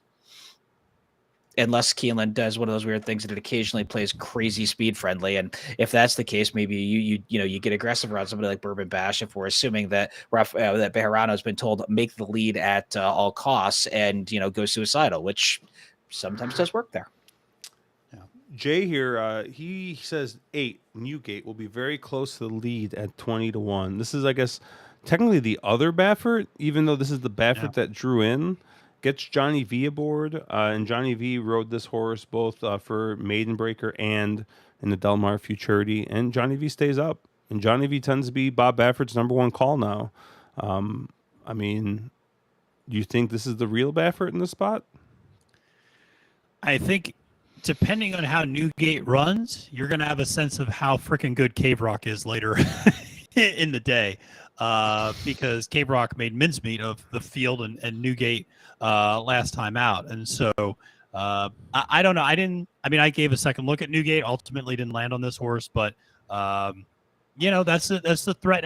It's funny, Mark, you were bringing up about how different surfaces, different routes from West Coast to Midwest, East Coast travel differently. This is one where Bob Baffert shipping east, I have no problem with that. And so it would not surprise me if Newgate is sent pretty aggressively and runs a big race in the spot. Anything else you want to talk about in this race? Who is the most likely horse to scratch that would allow the 15 to draw in? You're 8, Newgate. Yeah. Right? That's actually really interesting. I didn't even think about that. Yeah, that's interesting. Baffert's got one. Yeah, and then Johnny V goes on the 15 instead of Louis. Johnny goes on the 15. Yeah. Yep. Yeah, that makes sense. Does Louis have another mount on because Louis already got a mount in the race, Yeah. right? He's gonna stay on the Cox. He's not getting off. So he was named on that other horse just as a placeholder if somebody else scratches out, and that's probably what Baffert's gonna do. And I'd almost be surprised if Newgate actually runs. Interesting. Yeah. I didn't think about that. That's I like it. Well, if the 15 draws in, I'm using the 15 in Stable Tool. That's for damn sure. All right. Last race here. Got the Coolmore Turf Mile. I'm going to be going a mile on the turf here. You got the return of Classic Causeway, who boomed a lot of tickets at the Belmont Derby. You get Smooth Like Straight coming from, he's normally a West Coast horse, but has been kind of bopping back and forth. And you got Order of Australia showing up again here with Christophe Soumillon before Speaking of horses that boomed speaking of horses that boomed a lot of tickets. I still don't know if Steven's ready to talk about that. Oh wait, no, you guys had him. Didn't you guys? Didn't you have him? Yeah, we did. Yeah, we did. We screwed up the other race of that sequence for $1 million. Yeah. Yeah, this is a really interesting race. Yep. I think you can go a lot of ways in here. Your morning line favorite is the 7 Santon, who I'm not like a huge fan of. But I will say there is a lot of pace in this race. Yep. Going a mile on the turf and a surface that generally plays pretty fair. I don't know if you can trust any of the horses on the front end, and I landed on 2 horses. One horse who I absolutely hate, and I hate that I'm on this horse. I love We'll start with the horse that I think is probably your most likely, or one of your most likely winners. We're on the same price, aren't we? We're going to be on the same price. Yeah, we're on the same price. All 3 of us are we maybe on the all same 3 price. of us on the same price? Yeah, really. I like Ivar here again. Damn it. I know Ivar. No, that's not the price. I know that's not the price. Okay, but I like Ivar. I think Ivar has run. At least he's won one nice race here at Keeneland. So I know he likes the surface or likes it well enough. I think the last time he ran at Keeneland, there was a little cut in the ground, and I think that I definitely think Ivar prefers it to be a firm surface. So I think he's gonna get enough speed. And I wish someone had as much faith in me as Paulo Lobo has in Joe Talamo. Because I just do not understand how Joe Talamo still. I don't understand how he still has his mount, but I mean, it is what it is. I like Ivar in the spot. Joe Talamo is really the only question mark. I also like Casa Creed. Casa Creed won the 4-star Dave, beating Regal Glory and Mason, who's in here. I don't know. I just think, once again, I think he's going to get that pace set up like he got in the 4-star Dave. I think he makes a ton of sense in this spot. And I think the price that we all landed on is Joel Rosario on the horse that I hate more than a lot of things. It's a set piece. I mean, this is just, I don't know. I constantly tried to beat this horse in 2021. I don't know. I was not a believer in this horse, and still kept betting against. I started betting against this horse like crazy, and the horse started losing, and I was like, "This is a loser horse." And now here I am, horse I hate, horse I always try to beat, horse I've called a loser horse on stream numerous times. I'm betting set piece. I mean, this is him and Ivar are your two closers in this race, and you're telling me you're getting like you're getting just an enormous jock upgrade from Sheldon Russell to Joel Rosario, and he ran obviously against much lesser competition last time out. And I mean, like Flo fit the horse, decent, and Flo rides everything for Brad Cox. But like, hey, I mean, if you got a closer, I think the first if you had anyone you could call, I mean, you call Joel. So I don't know. I think set piece fits in here great. 15-1. I mean, if the three of us are on set piece, I don't think we get 15-1. Mark, why did you like set piece in the spot? There's a ton of pace in here, right? And I think, I think a couple people in chat nailed it right on the head. You nailed it, Josh. There's a ton of pace in here. I think this sets up for a closer. I think there's a couple of horses like a Hot Brown who are going to keep it very honest on the front end. And, you're getting Joel Rosario, who's arguably the best closing turf rider on the face of the planet, who gets up on this mount. I love absolutely everything about it. It's going to happen. We're all going to feel disgusting about it. I've dunked on set piece for being an absolute terrible horse so many times, but there's no way we get 15-1, but there's, this feels like the spot, right? Yeah, I just thought set piece made absolutely all the sense in the world. I hope that everybody else hated him for the jock move with Flo getting off and yada yada, and the fact that the one time Rosario rode him, he ran terrible when he had a ton of traffic up at Woodbine. But no, I think set piece just makes all the sense in the world here. So I don't know if I'm the president, but I might be the vice president of like the Santon fan club.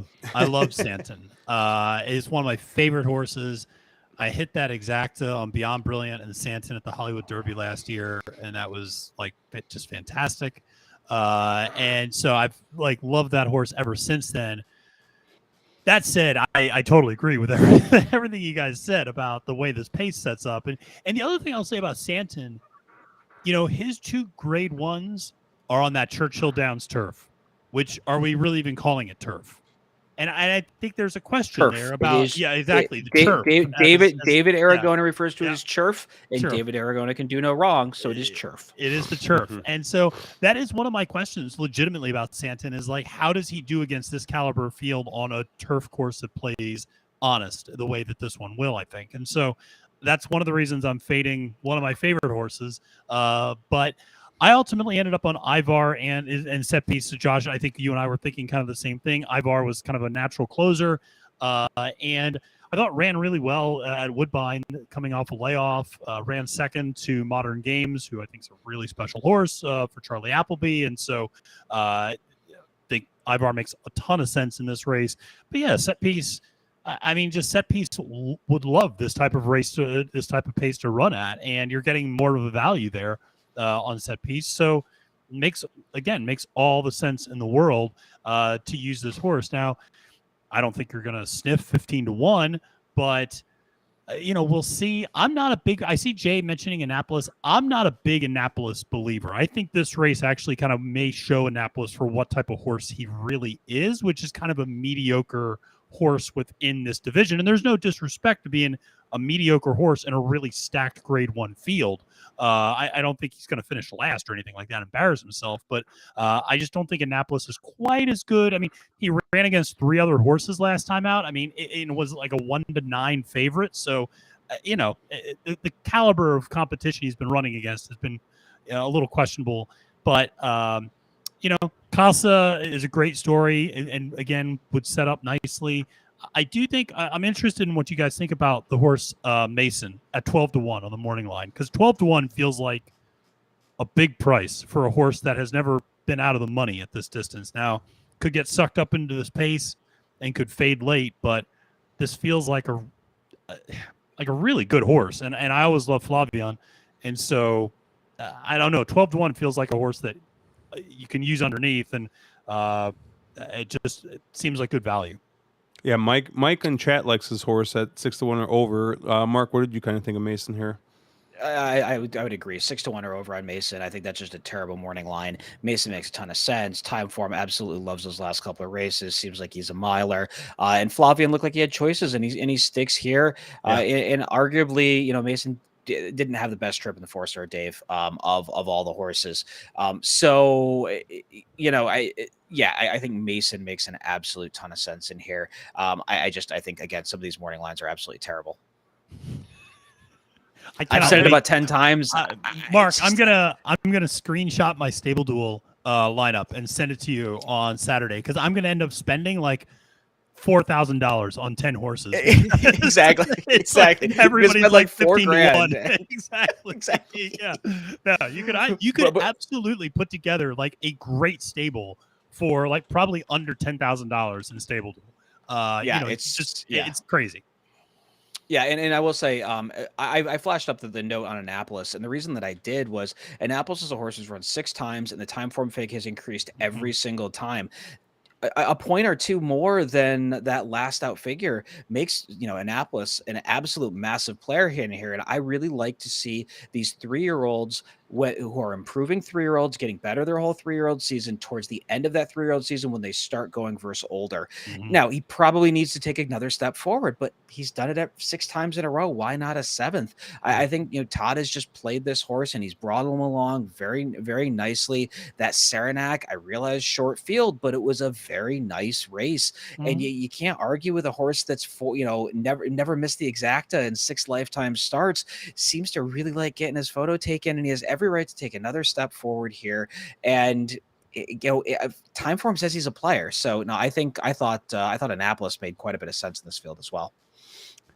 I'm curious what everybody's thoughts are on Simon riding Order of Australia, and whether or not anybody gets, and whether or not he or Irad are more likely to elbow somebody off of a horse in the middle, because isn't Similin like serving a 2-month suspension overseas, but it's not relevant here? Starts the 14th. Starts the 14th. They pushed it back. Oh, okay. Yeah. Okay. So he could ride the Ark. Got it. Yeah. No, Simeon, I mean, I don't know. He's not, I don't think of him as being his dirty jockey. I would imagine there was other things going on behind the scenes that led to that situation. Yeah. That was clearly one of the dirtiest things I've ever seen in horse racing. Yeah. But there has to be some backstory, and I would love to know what it is. With that being said, what do you do with Order of Australia? This is a horse that's run 2 times in the United States. The first time absolutely blew up every freaking single ticket on the face of the planet, except for ours. We screwed that up in a different race in the Breeders' Cup, and then came back to run again in the Breeders' Cup and ran an absolute clunker last time out. So, Aidan O'Brien's on record saying that this is a really heady horse. He's not an easy one to train. He's a bit of a quirky one. Ryan Moore didn't ship, which I don't like, because I think Ryan Moore, I shouldn't say I think Ryan Moore probably is the best jockey on the face of the planet. And, the fact that Moore didn't come over for this one makes me, maybe Simeon's trying to get out of France for a bit at the moment. But, I didn't know what to do with Order of Australia, but I think there is a price where I could bet Order of Australia. It's probably double that morning line, though. Because honestly, his time form figures on any of his races, he's got like 2 races in his 20 race career that would be major players in here. Now, one of them did just happen to come in the United States. So he's a weird horse. Yeah. And he's been keeping very good company, but Baid and Spiral. But Baid's in there. Yeah. Yeah. But I mean, he's been getting beat, significantly by those horses. But I agree. I kind of didn't really know what to do, and so I ended up not using him, at this point at least at all. And I'm sure at a certain price he becomes usable, but just not at the morning line.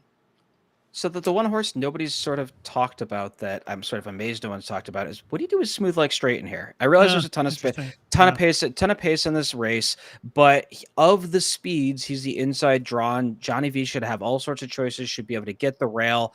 He's been a damn good miler. I realize, I think that the take on Smooth Like Straight is he's may have developed a massive case of second-itis this past, let's say, year. He does seem to just always never be quite good enough.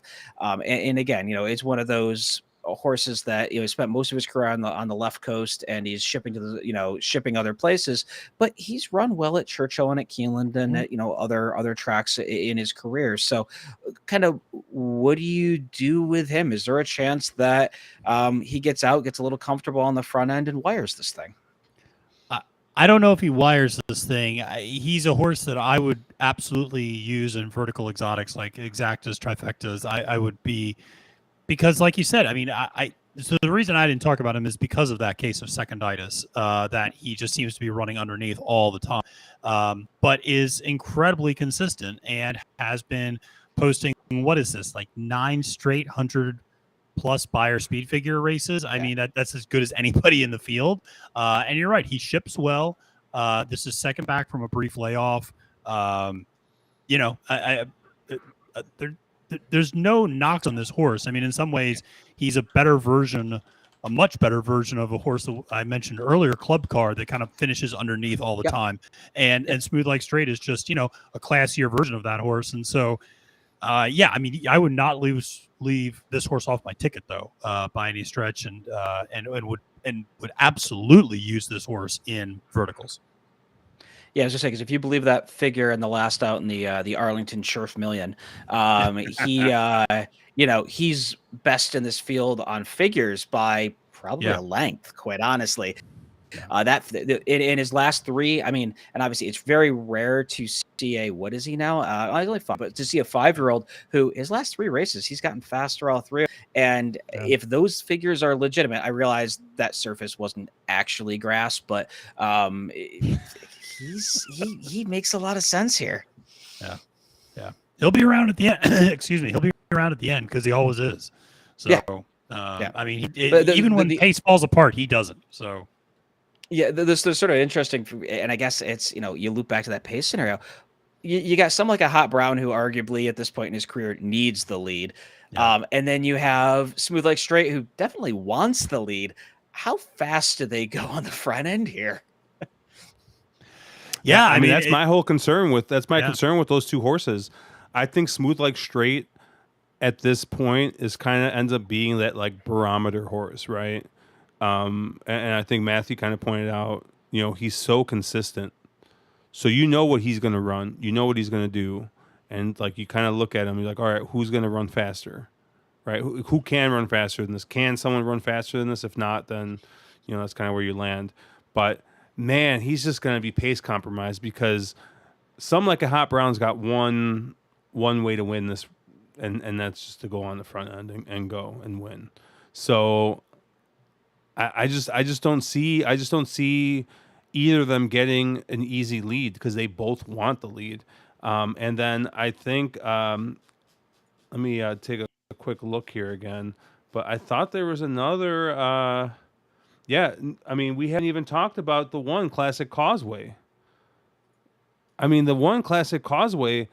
I mean, he's going to go to the lead too. I mean, this horse has tried for the lead at all kinds of routing distances. I mean, I just think that this is going to be really, really messy. And, I just ended up kind of tossing. I mean, I love some like a Hot Brown. It's like, I love that horse like a son. It's an E8 on turf. I mean, come on. But I just think that they're going to be up against it here. And that's kind of why I ended up taking all P's and S's. I mean, I know, I didn't really talk much about Order of Australia, but, I mean, the horses run twice at Keeneland. I don't know what happened last time at the Keeneland Turf Mile, but ran that nice race at the Breeders' Cup at Keeneland, and you look at the horses that he's lost against or he's run with, and there aren't any horses even in like the same like stratosphere as a horse like Baid or heck even Modern Games in here in this race. I mean, with the exception of maybe Ivar, I mean, he's the type of horse that would maybe run like 3rd or 4th in a big type of race like that. I don't know. I'm not a believer in Santon. I've never been a believer in Santon, and he made me look foolish in the Arlington Million. That's kind of why, like I said, like I landed on these horses coming from off the pace here. But I don't know. I wanted to be on maybe one of these E8s, but I just don't see a way for them to win. I think we talked this entire all these races to death tonight. I think we did a pretty good job. Matthew, thank you again for filling in on very short notice. Where can people catch you this weekend? Yeah, so you can always follow me on Twitter at the handle @FailToMenace. You can check out the content that I'm putting out about the Breeders' Cup, and I also just finished a show that's up on YouTube, capping the entire Saturday card. So I went races 1 through 11, and I managed to do it in 30 minutes, as opposed to our rather lengthy discussion. So I just gave like the top play and a value play in each race and moved on. But just a quick way to review it. But Friday mornings, always check out what I'm doing with myself, Gino Piccola, Barry Spears. We do it This Week in Stable Duel, where we give a bunch of long shot plays that you can use when playing the Stable Duel contest, which will include Keeneland and also Santa Anita this week. So always got something out, and try to keep it positive and pleasant on horse racing Twitter all the time. Attaboy. Somebody has to. Somebody has to, God damn it. And so it's, because otherwise it's chaos. And so, yeah. Mark, what are you looking at this weekend? Probably trying to see if I can get myself a BCBC seat for cheap. Nice. Taking a couple of shots probably.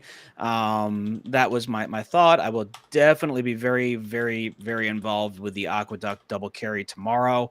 And I don't know. We'll see beyond that. But probably I sort of this time of year tend to get a little more tournament mode focused, leading up trying to get seats for things that I'm interested in the fall.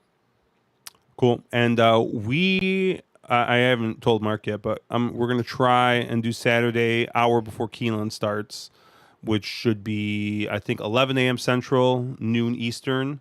I'm going to reach out to, since Caleb's out of town, I'm going to reach out to Andrew. Andrew's normally got some availability on Saturday, see if he wants to hop on and talk a little Keeneland before we start here. Maybe look a little bit at the early sequence on Saturday. You know what we could talk about, Mark? And I don't know if we covered all the races in it. Did we? We did cover it. Never mind. We covered all the races in the Turf Pick 3, but maybe we can structure and talk a little bit more about that. It's a fun bet. Always pays well. Even when it chalks out, I feel like you get a fair payout on it. So, I love tracks doing something new and different like that.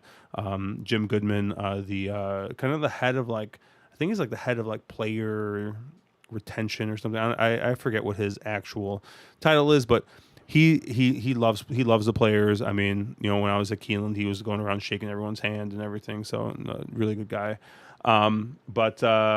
Yeah, we'll be live on Saturday, and you can catch us at onthewronglead.com, obviously on Twitter at wrong_lead. You got all of our Twitter handles here. We'll catch you guys later. Have a good weekend.